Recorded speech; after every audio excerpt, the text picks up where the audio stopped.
Okay, thank you, Jin-Gyun. The next speaker is Dr. Jae Hyeon Park, and he will talk about the laboratory. He will talk about the laboratory experience with COVID-19. Dr. Park, please. Hello, I'm Jae Hyeon Park, Department of Laboratory Medicine, Seoul National University Hospital.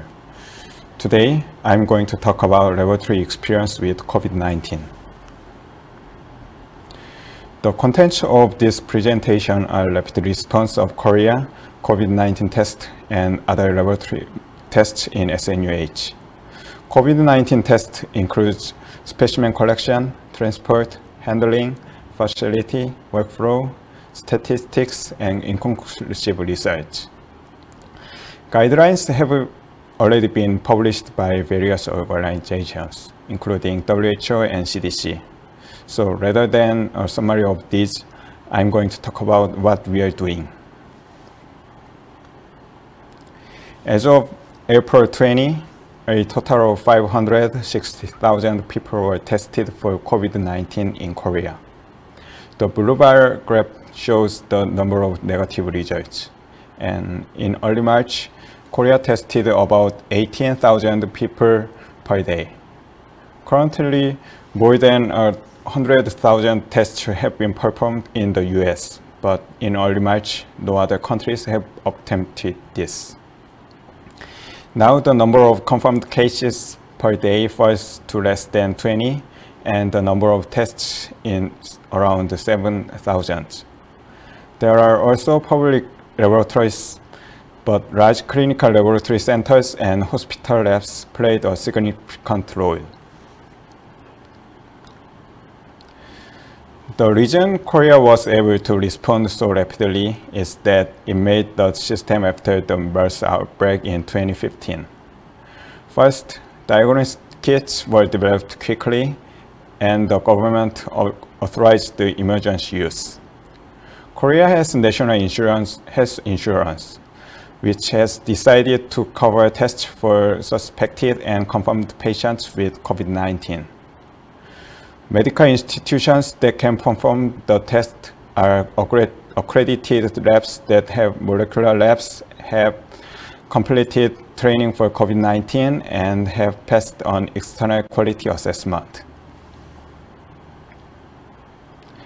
Now I'll talk about COVID-19 laboratory experience at SNUH.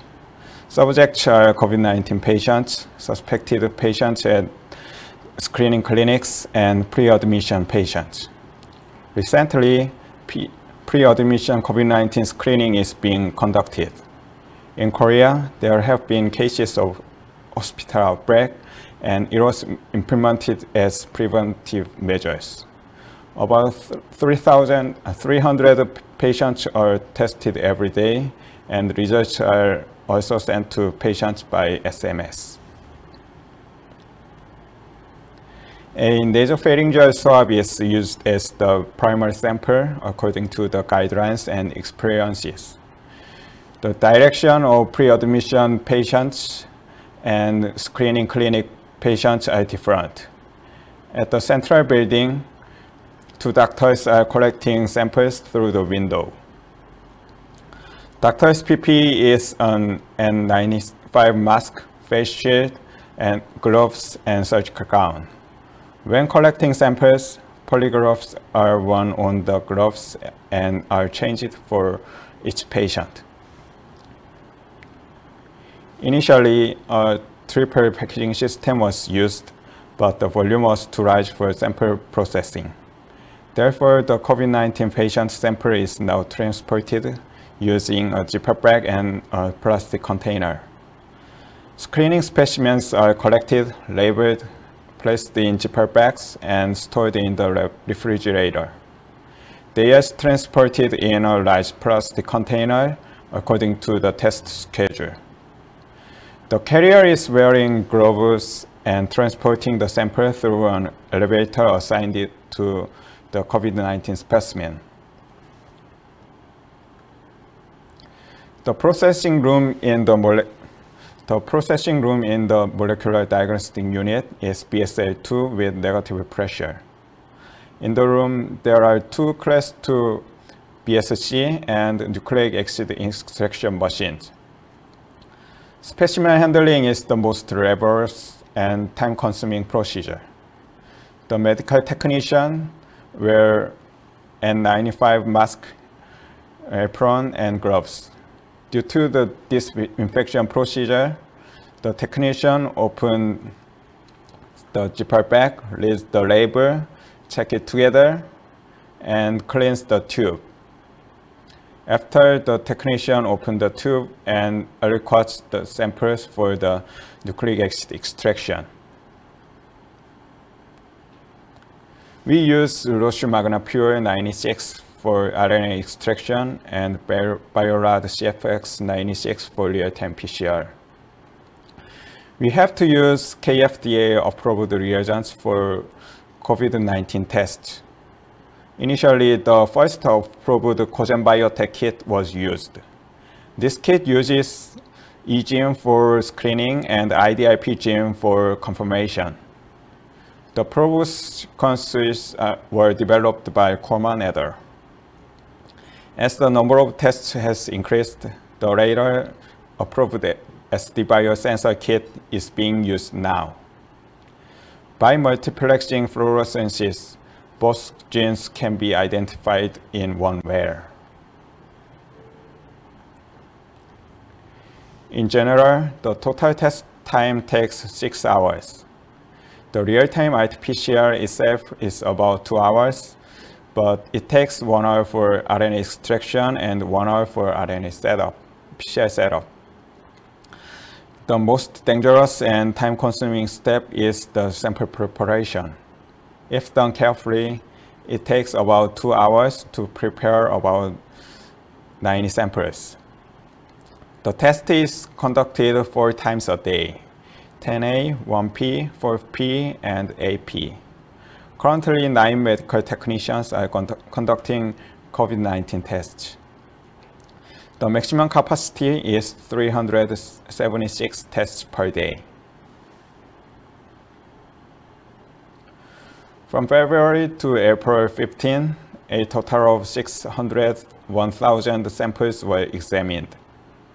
Among them, 5,600 samples were referred from the hospital, and 500 samples were requested from a center for mild symptom patients. During follow-ups of the COVID-19 patients, there were many positive and inconclusive results. The number of tests increased steeply due to the pre-admission screening. The guidelines recommend a determination of a positive result only when all genes are detected.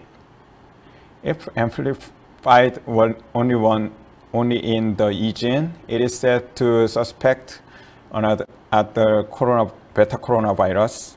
Conversely, if there is amplification only in the IDIP gene, it is said to be retest.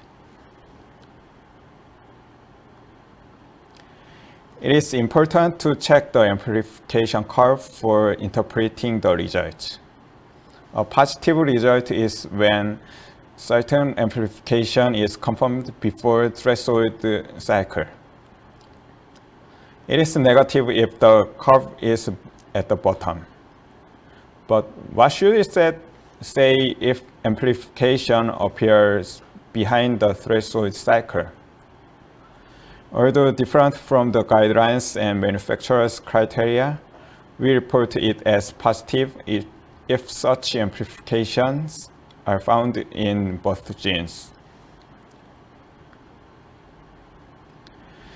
The inconclusive result is due to amplification in one gene or high CT value. The most important factors are the dynamics of viral load and specimen quality. Both examples were identified as COVID-19 positive from another lab. For the lab, our laboratory results were positive, but high CT values. The results became positive, but then inconclusive. Therefore, nasopharyngeal swab and sputum were examined together, and only one side was negative. On hospital day 29, both samples became negative. Let's see the right one.